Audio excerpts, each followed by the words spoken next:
직장 구하기가 하늘의 별 따기고 최소한 자영업자나 소상공인들은 30에서 40% 매출이 지금 빠지고 있다. 근데 집을 왜 사죠? 어떻게 사죠? 여야 할 거 없이 정부들이 부동산 가격은 사두면 게임하듯이 내가 팔면 남는다. 근데 그 액수가 직장 생활을 10년 한 것보다 훨씬 효율적인 거예요. 그럼 지금 뭐예요? 이게 결국 투기판이잖아요. 지금 진짜 위험한 때입니다. 특히 서울 부동산 투자는. 전국의 수요들이 지금 막바지 온 거예요. 제가 볼 때. 집값이 알고 싶다. 대한민국 최고의 부동산 전문가, 또 경제 전문가 두 분 모시고 함께하겠습니다. 대한민국 부동산에서 이분 빼고 얘기하면 이건 말이 안 된다 싶은 분이 바로 한문도 교수님이십니다. 어서 오십시오. 네, 안녕하세요. 반갑습니다. 자, 경제에서는 제가 진짜 만나본 분 중에 찐 어떤 미사역을 갖다 붙여도 다 해당이 되는 우리 곽수정 박사님 모시고. 안녕하십니까? 자, 지금 정권이 바뀌었습니다. 그래서 어떤 정책이 나올지 여러분들이 많이 관심 갖고 있는데 지금 정책 나온 게 없잖아요. 네, 맞습니다. 그대로 가고 있는데 지금 현재 부동산 분위기 어떻습니까? 2월 달이죠. 토지거래 허가가 뜬금없이 갑자기 해제란 바람에 6월 달이면 그냥 해제될 거를 갖다 갑자기 이걸 펌핑을 한 바람에 그 부분에서 이제 언론들이 또 가세를 했죠. 내년에 좀 서울이 입주 물량이 부족해요. 그게 이제 이슈를 밑에다 깔면서 막 하니까 그 와중에 아시는 것처럼 스트레스 DSR이 좀 시작하잖아요. 그거 되면 또 금리 올라간다 이러니까 사람들한테 조바심을 막 형성을 해가지고 그 와중에 이제 정책 대출 금리를 이 계엄 상황에서도 저금리 있잖아요. 1%에서 3% 작년 재작년 했던 특례보금자리하고 신생아로 이런 것처럼 이름을 안 붙이고 정책 자금 대출이 또 55조가 풀렸어요. 이게 이제 맞물리니까 불이 붙었어요. 그래서 3월, 4월 달에 거래량이요. 거의 예년의 평균치까지 쫓아갔습니다. 전국에 한 5만 1,000건 넘는데요. 매월 거래량이 아파트만 4만 건까지 돌파를 했어요. 그래서 오랜만에 많이 올라갔고 계속 2, 3만에서 머물다가 그러더니 6월 달엔 좀 꺾이는 것 같아요. 약간. 근데 5월에 거래량이 마지막 기회인가 보다 생각해가지고 만약에 지금 계약을 하면 대출 신청까지 한 달 걸리잖아요. 그러니까 5월에 거래량이 좀 붙어졌어요. 그래서 5월도 지금 4만 건까지 가까이 됐거든요. 벌써 전국이. 그러면 이번에 평균 거래량을 돌파할 거예요. 수도권도 그런 추세인데 서울만 쭉 잘 가다가 2, 3월 푹 치고 3월에 피크 찍었거든요. 평균 한 6,100건인데 만 건, 9,000건을 넘었어요. 약간의 왜곡이 있는데 여러분들이 아시는 그 LH나 이런 데서 매입 임대 분양 같은 거죠. 그러면 이 LH가 사는 거는 개인 간의 거래는 아니잖아요. 물론 법인이지만 이게 정책적으로 다시 공급하기 위한 내용이지 개인 간의 거래량에 들어가기는 좀 안 맞잖아요. 근데 이게 좀 한 몇백 개 들어갔습니다. 섞여 있는 거죠? 네네. 그런 건 예전에 안 넣었어요. 여하튼 결론은 서울 거래량이 터졌어요. 9,000건 돌파했습니다. 3월에. 어마어마하죠. 11,000이면 영끌 수준인데 그 정도까지 쫓아왔습니다. 그래서 서울이 주택가격이 계속 상승을 했죠. 3월 19일에 이제 토지거래가 확대 제정하고 나니까 약간 주춤했다가 다시 5월이 이제 마지막 기회다 싶어서 이번에 좀 쫓아오려고 하고 있어요. 이번에 한 6, 7천 건 또 나올 것 같아요. 5월 거래량이. 6월이 이제 꺾입니다. 6월이 조금 더 봐야 되죠. 지금 한 열흘 지났잖아요. 6월 20일 정도 되면 우리가 상식적으로 계약을 할 때 한두 달 뒤에 대출 계획을 세우니까 타임이 좀 모호한데 분명한 것은 이제 계약 시점이냐 어느 시점이냐 대출 시점에 따라서 금리 적용이 지금 틀리잖아요. 한두 달 사이에. 그러니까 제가 볼 때는 5월 달까지 받쳐주고 6월 중순까지 받쳐준 다음에는 적어질 것 같은데 가격은 전반적으로 지금 지방 같은 경우는 바닥에서 다지고 올라오려고 힘을 쓰고 있고 서울은 이미 올라가는 게 좀 확대한 상황입니다. 여기서 이제 6월이 이제 중요한데 6월이 끝나고 나면 제가 볼 때 주춤하지 않을까라는 게 이제 개인적인 예측이 그래서 불은 붙었었다. 지금 꺼지는 분위기는 좀 느껴진다. 특히 강남 사고가요. 거래량이 3월에 아까 말씀드린 대로 터졌잖아요. 이때 막 5, 600건씩 터졌습니다. 300건, 뭐 400건, 서초구도. 근데 다들 지금 100건, 뭐 50건 뭐 이래요. 5월 달이. 6월 달이 또 이제 가격이 더 올라가니까 또 거래가 끊기는 현상이에요. 그럼 6월이 이제 변곡점의 시작이 되지 않을까라는 게 제 생각입니다. 우리 또 지금 한문도 교수님 말씀하시는 것 중에 서울 입주 물량 부족을 원인으로라는 단어가 들어가 있거든요. 앞에. 그럼 근데 한 가지 여쭤볼게요. 정말 오랜 세월 동안 부동산 시장을 들여다보셨다시피 서울 입주 물량이 안 부족했던 시대는 있었습니까? 항상 부족했죠. 그렇죠. 지금까지 제가 듣기로는 입주 물량이 넘칩니다, 여러분. 이런 적은 한 번도 못 봤는데. 한두 번은 있습니다. 한두 해 있습니다. 20년에 한두 해 정도 있습니다. 왜냐하면 노무현 정부 때 분양가 상한제 딱 던졌잖아요. 분양가 상한제를 딱 던지니까 거기에 이제 분양가 묶이기 싫어가지고 부랴부랴 그냥 막 현장들이 막 사업 신청을 해가지고 이 물량이 2, 3년 뒤에 나온 해가 있어요. 그때 물량이 막 터지니까 시장이 이제 좀 낮아졌잖아요. 그래서 빚내서 집사라가 나왔어요. 그래서 그 해 빼고는 표 대표님 말씀대로 없습니다. 저는 그래서 입주 물량 부족하다는 얘기는 이제 보통 그 부동산 공급자들이 늘 하는 말이기 때문에 정말 서울 아파트의 입주 물량이 넘칩니다 여러분 할 정도 되려면 앞으로 한 2천만 채가 더 지어져야 되지 않느냐. 그러니까 20년 동안에 아까 말씀드린 그것 빼고는요. 예. 항상 부족하다 그랬어요. 그러니까요. 기사가. 계속 불안감을 조종하고. 제가 볼 때 앞으로 2천만 채가 생겨도 또 부족하다 그럴걸요. 제가 이 말씀드리는 이유는 그 이유를 가지고 우리가 계속 부동산을 뻔뿌질해서는 안 되겠다. 제가 하나 여쭤봐도 돼요? 지금 뭐 지방을 다녀봐도 그렇고 제조업에서 구조조정이 엄청나게 일어나고 있거든요. 집을 산다는 거는 중장기 소득을 보고 자기의 자금 흐름을 감안하면서 집 구매를 해야 되잖아요. 직장 구하기가 하늘의 별 따기고 최소한 자영업자나 소상공인들은 적어도 20%, 많게는 30에서 40% 매출이 지금 빠지고 있다. 그런 상황이 지속이 되는 게 서울도 광범위하게 퍼져 있고 지방에 내려가면 포항, 울산, 여수, 순천 지금 장난 아니거든요. 근데 집을 왜 사죠? 어떻게 사죠? 그게 정상인데요. 지금 마지막 펌핑 같아요. 2020년대 제가 볼 때. 최근에 제가 조사한 것 중에 뭐가 있냐면 보통 4050이 주로 집을 많이 사잖아요. 40도 이제 후반부가 많이 사죠. 50이 제일 많이 샀죠, 집을. 그동안. 근데 몇 년 전부터 이제 좀 바뀌면서 최근에 거래량 비중 있잖아요. 그걸 제가 좀 체크해 봤어요. 막 터졌을 때. 서울이요, 그 3040만 합해가지고요. 60%예요. 너무 치중된 거죠. 예전하고 많이 달라졌어요. 3040이 그러면 40은 그나마 대기업에 있는 분들은 돈을 번다고 해서 하지만 그분들도 사실 힘겨워하는 가격이거든요. 그리고 우리가 생각할 게 뭐냐면 이분들이 그럼 왜 이렇게 무리해서 살까?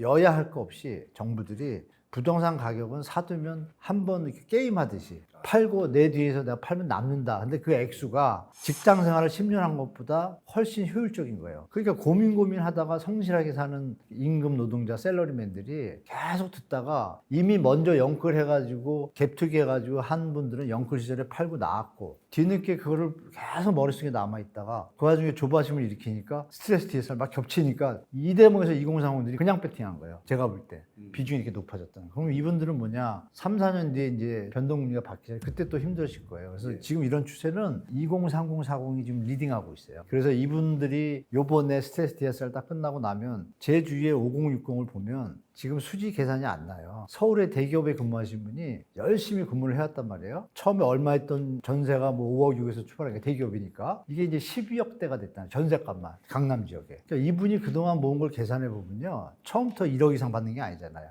그럼 나이 45, 50을 넘어가는데 순 자산이 한 8억, 10억이 최고예요. 그것도 성실하게 아무것도 안 하고 저축하고 뭐 주식 조금 하고 애들 하나만 키워도 10억 못 모으고 한 7, 8억이에요. 그러면 이거는 전세값도 안 되는 거예요. 지금 강남 기준으로 보면. 그럼 다른 지역도 비슷한 패턴을 따를 거 아니에요. 그러면 정상적인 주택 수요는 지금 거의 소멸되고 있는 상황은 맞아요. 젊은 친구들이 얘기하면 아 교수님 직장생활로 답이 없는데 하나 제대로 투자하면 빠지는데 이 팽배하게 쌓여진 투기 심리에 대해서 지금 40이 10년 전에 30이었잖아요. 10년 내내 그걸 본 거예요. 그러니까 40은 무리해서 가는 거고 30은요. 보니까 영원히 집을 못 살 것 같아. 들어오는 거예요.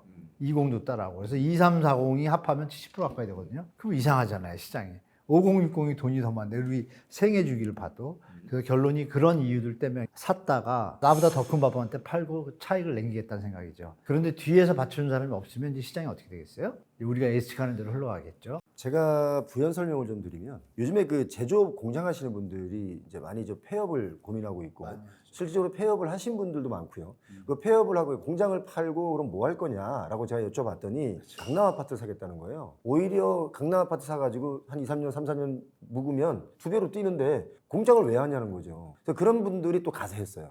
또 요즘 외국인들이 가세하고 있어요. 중국인들의 경우는 그러니까 국적이 중국이신 분들 교포도 있을 수 있어요. 근데 이런 분들은 보통 보니까 부천, 부평, 수도권에 서울의 뭐 금천구, 구로구 이런 데 집을 많이 샀다고 통계가 나와 있고 외국인 부호들 중에는 반포 아파트, 성북동의 대주택 이런 것들을 그냥 값을 따지지 않고 지르거든요. 그러니까 왜 지르냐라고 또 제가 물어보니까 홍콩 생각하고 사는 모양. 예, 홍콩 생각하고. 왜냐면 이분들이 이제 돈이 투자될 데가 없어요. 환율 따져보니까 한국 집값이 싼 거야. 환율로 보면. 이분들 입장에서는 싼 가격에 산다 생각하고 이분들이 고가에 지르는 것은 더 오른다는 생각이 지르는 거예요. 정부가 뭐 해야 되죠, 그러면? 부동산 대책이라고 할 때 금리 이야기하고 공급 이야기하고 막 그러잖아요. 근데 여기 또 외국인까지 추가가 돼 버렸잖아요. 세대 간의 어떤 투기적인 문제, 자산 증식의 문제까지 생기잖아요. 그럼 정부는 어디다가 초점을 맞춰야 돼요? 일본의 경우는 청년 세대들, 우리 저 지금 한문도 교수님께서 하신 말씀이 30세대가 가세했다. 그리고 3040이 집을 60%나 매수하는 주체다. 일본의 경우는 30세대가 집을 안 삽니다. 왜 안 사냐? 어떤 게 학습이 됐냐면 우리 아버지가 집을 샀다가 아주 나라가 망했다. 집값이 사실 실질적으로 50% 이상 부러져가지고 지금도 회복 못한 곳이 많이 있고 뭐 도쿄 중심부는 그래도 회복한 곳이 있다라고 하지만 그것도 25년 만에 회복하는. 그러니까 일본의 경우처럼 그런 게 학습이 되면 자동으로 그런 게 안 생기는데 우리는 지금까지 계속 버블을 키워왔잖아요. 그 학습 자체가 아파트를 사면 돈 번다 라는 게 있기 때문에 정부는 뭐 할 것이냐라고 물어보면 자, 망할 사람 망하고 흥할 사람 흥하는 게 경제 원리인데 안 망하게 계속 부풀리다 보니까 전체가 망하고 있는 거다. 그 부동산은 사실 정부가 뭐 이런 얘기 있잖아요. 시장이 정책을 못 이긴다. 뭐 정책 시장을 이기는데요. 결론만 말씀드리면 시장이 정책을 못 이깁니다. 근데 그 정책을 쓰는 우리 뭐 모피아라고 들어보셨잖아요. 기재부. 기재부는 세금을 관리하잖아요. 투자하는 입장에서 보면 세금이 사실 부담됩니다. 전 세계가 쓰는 게 이제 보유세 강화잖아요. 근데 우리는 보유세 강화 안 하잖아요. 그러니까 일단 투자 환경이 좋죠. 그 와중에 이제 1주택 일시적 양도세 비과세라는 제도가 있어요. 1주택을 내가 집을 갖고 있어 오래 살았어요. 그건 사실 거주용이잖아요. 투자용이 아니니까 양도세를 비과세를 한 거예요. 왜? 다른 집으로 이사 갈 거니까. 그죠? 팔아도.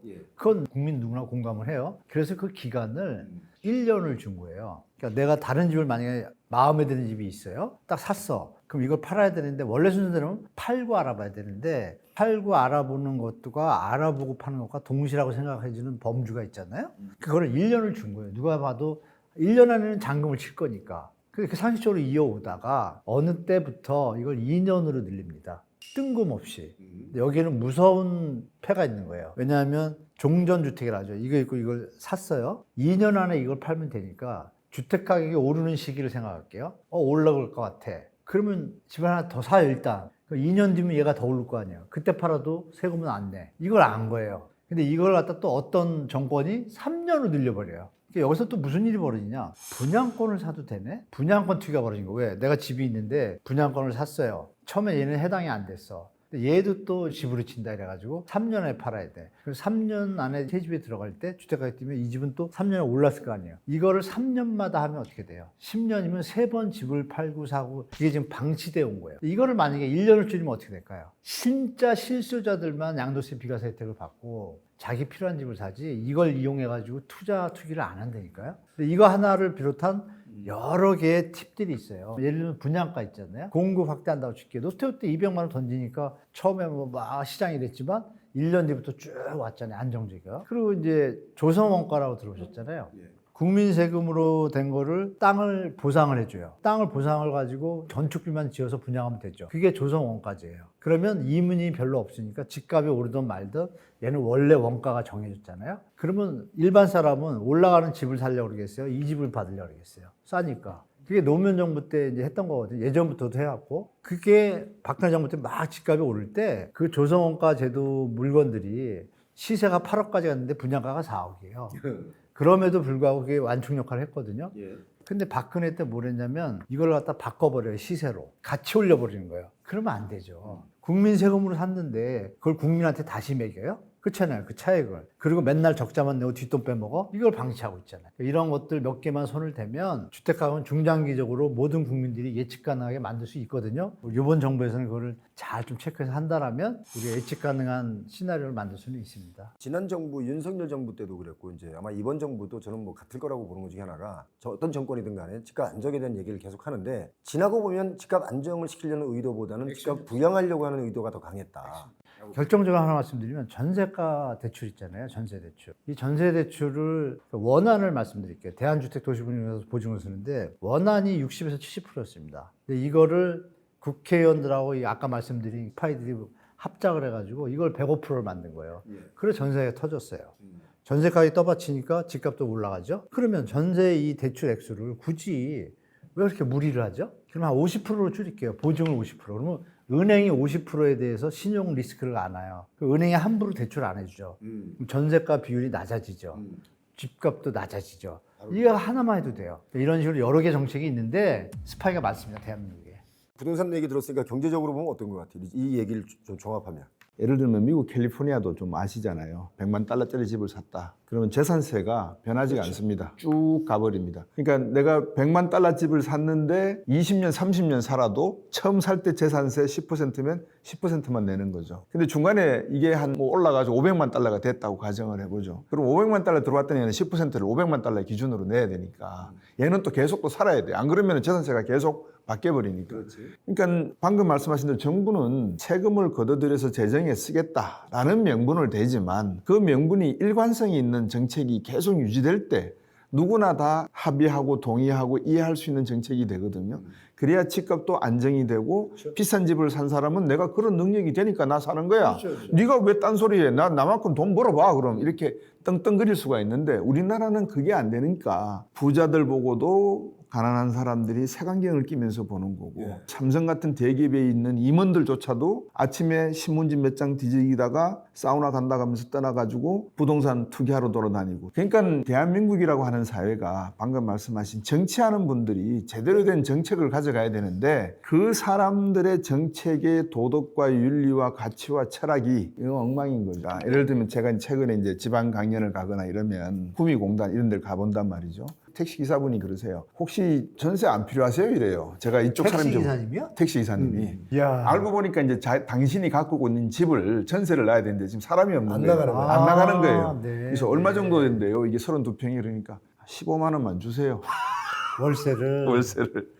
그치. 그 정도로 상태가 심하네요. 예. 그다음에 대구 쪽에 1,000만 원짜리, 2,000만 원짜리 아파트도 있어요. 뭐 좀 평수는 작지만 20평짜리 뭐 이런 것도 있지만 제가 생각하는 건 그런 거죠. 아니 대한민국에 KTX로 2시간 반이면 다 돌아다니는데 병원이 없어서 그러나 애들 교육 문제가 저는 상관이 없잖아요. 우리 나이 때는 60이 넘어가면 뭐 자녀분들이 근데 아니 그러면 서울에 있는 아파트 팔고 지방에 내려가면 외제차 하나 사고 뭐 32평, 40평짜리 아파트 사고 싶으면 사서 편안하게 자연과 함께 아파트에서 텃밭 하나 사가지고 지내시면 될 건데 왜 그걸 안 하시지?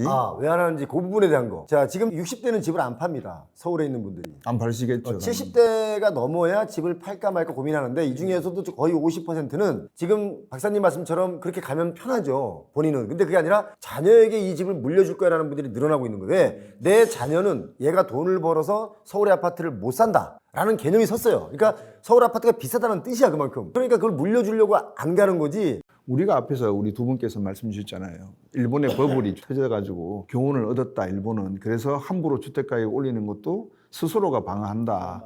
우리가 그거를 보고 옆에 살면서 왜 그거를 못하죠? 그건 왜냐면 이제 일본이니까 우리는 아니다 라는 게 생각을 갖고 있는 거예요. 그 일본이지 우리가 아니잖아 이런 식으로 얘기하는 거예요. 저는 반대로 생각해요. 이것도 있고요. 네. 기득권들 있잖아요. 투자 투기하는 친구들. 아까 말씀드린 일시적 2주택 활용해가지고 계속 하는 친구들 많거든요.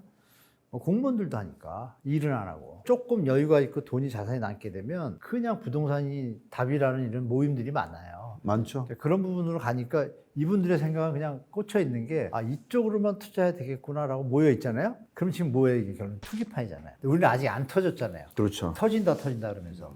근데 전국의 수요들이 지금 막바지 온 거예요. 제가 볼 때. 전국의 자산가들이 이번 토지거래허가 때 올인 들어왔거든요. 아까 말씀하신 대로 저 지방에 다세대 다 가고 20억이면은 월세 쫙 받고 편하게 살거든요. 서울에 20억 갖고 대출 받아서 집 사면 이자만 내고 있는 사람 많아요, 강남에. 알면서도 막바지로 들어가는데 그럼 그 다음 뭐냐? 뒤에서 사줄 사람이 얼마큼이냐 보면 되잖아요. 강남이 아이콘이라고 하잖아요. 근데 여기에 색깔이 좀 예전하고 많이 틀려요. 그러니까 서울로 말씀드릴게요. 서울이 예전에 2007년도 이쯤에 아파트 숫자가 130만 채 좀 넘었어요. 지금 거의 180만 채를 향해 가고 있어요. 40만 채가 늘었어요. 그러면 거의 한 25%, 30% 늘었잖아요. 근데 거래량이 강남이 이렇게 불타고 있다고 우리 착각하는데 거래량이 예전에 비하면 4분의 1 수준, 반 수준이에요. 그러면 그 수요가 없어지고 있다는 게 보이잖아요. 막바지에 가면 어떻게 될까요? 지금 물건이 없어서 못 사진 않아요. 비싸서 못 사는 거잖아요. 그럼 그 비싼 게 어떻게 되겠어요? 자연스럽게 올라가겠죠. 그 정점이 어느 순간에 패러다임이 끝물이다 판단되면 어떻게 되겠어요? 근데 그게 어디서 터지냐? 내수에서 터지는 거죠. 지금 강남 아파트 담보로 사업자 대출 받은 분들 많아요. 그럼요. 이 와중에 강남 경매가 아까 경매 얘기했잖아요. 252건이 경매가 나왔는데 40한 5% 114건이 처리됐는데 낙찰 유찰되죠. 이게 지금 뭐냐면 강남 개포동 38평 아파트가 신축이에요. 근데 여기가 집주인이 여기 안 살아요.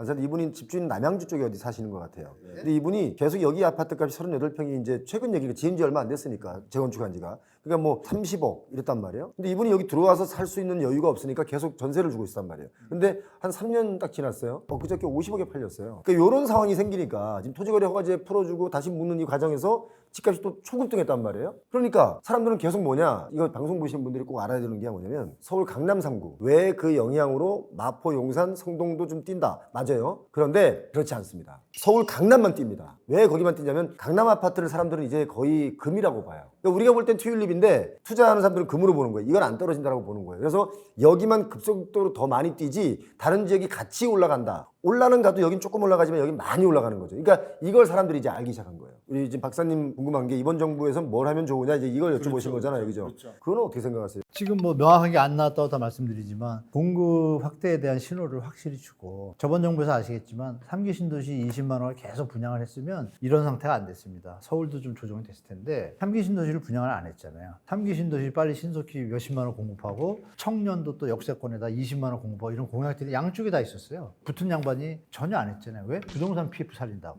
그럼 이게 누굴 위한 거예요? 국민을 위한 거예요? 건설사를 위한 거예요? 그 건설사들은 또 토건족이라 그러죠. 선거 때 되면 누구한테 정치원금 내나요? 자본주의의 탐욕의 고리가 연결돼 있기 때문에 이거를 끊어주면 되겠죠. 국민을 바라보고 생각하면 뭐예요?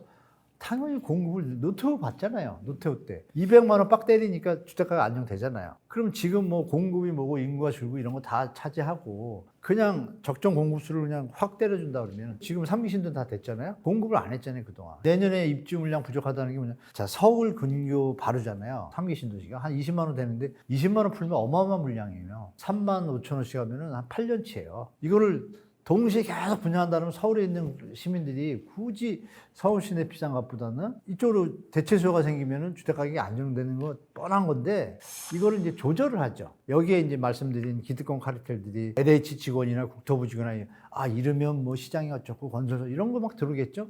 이런 거를 이제 정부가 전체적으로 볼 줄 아는 전문가가 있어야 되고 그걸 가지고 시의적절하게 경제 전문가랑 토의해서 이렇게 공급을 했을 때 장단점 국민을 위한 정책인데 혹시 부작용이 건설사나 금융 리스크가 가나 이런 거 체크해서 보완해서 붙여주면 전혀 문제 없고 예측 가능하게 되면 국민들이 이렇게 투기판에 앉게 되죠. 경제학 측면에서는 부동산을 어떻게 분류하고 어떻게 취급을 하나요? 지금 주신 말씀은 하나의 이제 자산으로서의 자산의 개념이 어떤 존재를 가치 하죠. 그리고 소득 개념에서 또 하나가 자산이니까 당연히 들어가는 거죠. 그러면 이거를 관리할 수 있는 방법은 말씀하신 대로 부동산도 시장이니까 수요와 공급 원칙이 따라야 되고 거기에 안전망이라고 하는 조치가 들어가야 되잖아요. 거기에는 이제 세금 문제가 들어가고 집을 사고 팔고 할 때 소득과 금리 문제가 이제 들어가는 건 이제 지원 정책이죠. 거기다가 세대별로 경제 성장에 맞춰서 어떻게 해야 되느냐 이야기가 이제 또 나눠질 수밖에 없는 거죠. 왜냐하면 지속 가능한 성장이 되지 않으면 경제라는 것은 서포트가 될 수가 없거든요. 기본은 거주잖아요. 자가 보유율이 원래 예전에는 다 90%였잖아요. 지금 지방은 자본주의가 되면서 주로 밀집된 도시들은 자꾸 있는 자들이 더 매집을 하게 되는 형태. 이제 그 문제 놓고 이제 제가 한 가지 드리고 싶었던 말씀은 그거예요. 예를 들어서 이재명 대통령님께서 부산으로 해수부를 옮긴다 그러셨잖아요. 그렇죠. 그렇게 하면 돼요. 제 관점에서는. 그러니까 결론은 균형 발전이 되면 문제가 없다. 제일 좋다 이 말이잖아요. 그렇죠. 근데 균형 발전한다고 해서 지방에 여러 가지 신도시 만들고 정부 관련 부처나 그런 관련 업종들을 또 그쪽으로 옮기고 했는데 전혀 효과가 없고 저 원주 혁신도시, 나주 혁신도시, 충북 혁신도시 그거는 한문도 교수님이 말씀하시다시피 건축 카르텔이 만들어 놓은 하나의 작품인 거죠. 그러니까 제가 드리는 말씀은 해수부를 옮기듯이 하시면 된다라고 하는 말씀은 무슨 뜻이냐. 약속을 했으면 약속을 지키면 돼요. 기준과 원칙이라는 것은 정부가 한 번 이야기했으면 그거를 1년 양도세 보류를 3년으로 늘리고 3년을 6년으로 만들어주는 이런 행동을 하지 말아야 된다는 거죠. 원칙이 일관되지 않으면 투명성이 없어지거든요. 정책에. 투명성이 없어진다는 것은 그 안에서 누군가는 장난을 친다는 이야기거든요. 그러니까 대기업 임원들조차도 부동산 투기하러 다니잖아요. 그것도 경제연구소에 있는 사람이. 그러면 이건 할 말이 없는 거예요. 자, 얘기가 약간 옆으로 샜는데 자, 아무튼 그러면 이제 하나 더 여쭤볼게요. 7월 달에 스트레스 DSR 3단계가 시행이 되잖아요. 그럼 이제 그 뒤에 과연 집값은 어떻게 전망을 하는지 어떻게 될 것이다. 경제는 심리란 말 있잖아요. 탐관놀이 기득권 카르텔들이 벌써 작업 치는 게 나오는 게 뭐냐면 많이 퍼져가지고 효과 없다 이거. 이게 막 스물스물 여기저기서 나와요. 예. 근데 엄밀히 말씀드릴게요. 효과가 왜 없겠습니까? 없는데 그걸 왜 하죠? 중요한 거는 가계부채 총량제라는 게 있잖아요. 이게 우리나라 지금 심각하니까 제가 영끌하시는 분들한테 지금 좀 말씀드리고 싶은 게 지금 진짜 위험한 때입니다. 특히 서울 부동산 투자는. 스트레스 DSR이 시작되면 캐나다도 뭐고 어디고 다 호주도 막 펌핑 됐었잖아요. 펌핑 됐다가 캐나다는 중국이나 뭐 이런 친구들이 집 사면 12% 취득세 중과를 매겨버렸어요. 이거 남는 거 뭐 양도세 다 빠지니까 싹 가라앉았어요. 사람들 심리가 그럼 캐나다 이렇게 딱 때리니까 중국 사람들이 움찔하잖아요. 그럼 어떤 사람은 막 계산해 보겠죠. 12% 더하기 몇 프로 오르고 뭐야 남는 게 없네? 아이 나중에 하고 빠지는 이 수요가 어떻게 돼요? 수요가 감소하잖아요. 스트레스 디스는 어떠냐? 뭐 여기저기서 얘기를 해요. 뭐 30년 모기지면 뭐 50% 이렇게 적용이 안 돼서 금리가 어쩌고저쩌고 막 붙여요. 중요한 건 딱 던지면 어떻게 되죠? 일단 은행들은 금리가 높아진 건 사실이잖아요. 그럼 거기에 해당되는 사람들만 움직이겠죠. 감면에 해당 안 되는 사람들은 그대로 적용받잖아요. 이분들은 이미 수요가 없어지는 거잖아요. 감소 효과가. 그러면 지금보다는 시장의 힘이 약해질 거 아니에요. 그 와중에 전세도 이게 만약에 안 잡힌다면 전세 DSR 얘기 나왔잖아요. IMF 보고서 올해 2월 달에 보고 올렸습니다. 전세 롤오버 모니터링 해가지고 리스크에 대해서 대비해라. 그런데 그 전에 2024년에 원래 전세 DSR 시행하기로 나왔잖아요. 전세 대출 문제가 있으니까. 그러면 전세 대출 DSR을 시행한다 딱 되면 어떻게 되냐면 전세 5억을 지금 그냥 나라에서 보증 쓰니까 지금 빌려줄 뿐이지 보증을 안 쓰면 어떻게 돼요? 은행이 그런 거 빌려주는 아니죠? 그러면 아니죠. 전세까지 내려가잖아요. 이런 요인들이 하반기에 스물스물 밀려오기 시작했다. 그리고 다주택자분들이 양도세 중과 유예가 내년까지예요. 이분들이 그럼 집값 많이 올랐어. 예. 지금 팔아야 돼, 안 팔아야 돼요? 내년에 중과가 유예가 될지 안 될지 모르잖아요. 근데 내년에 입주 물량이 부족하대. 막 엉키잖아요. 지금 막 계산들 하고 있어요. 그분들이 스트레스 DSR이 되면 좋아진다고 생각 안 할 거 아니에요. 그럼 거기에 맞춰서 응대를 할 거 아니에요. 그럼 분명 여러 분야에서 우리가 가랑비에 옷 젖듯이 부동산이라는 게 토지거래 허가지역 이런 거 외에는 천천히 스며들잖아요. 전세 대출을 만약에 액수를 늘리면 천천히 1년 뒤에는 전세값이 20-30% 오른 것처럼 이런 현상이 이제 시작된다라고 저는 보고 있어요. 그래서 감면 대상들은 움직이겠지만 그 수요는 줄 것이고 이분들조차도 감면 대상이지만 이미 5, 6월에 지금 거래량 터졌잖아요. 4, 5월에. 굳이 7월에 가서 사야겠어요? 그래서 5월 달에 거래량이 터진 거예요. 5월 달, 6월 달 금리보다 높잖아요. 그러면 지금 이 분위기 때문에 주택가에 지금 서울은 안 내리고 버티잖아요. 부부가 앉아서 무슨 얘기가 있어요? DSR 시행되니까 집값 더 오르니까 막 사자 이러겠어요. 당연히 아니잖아요. 그러니까 그 효과가 있다.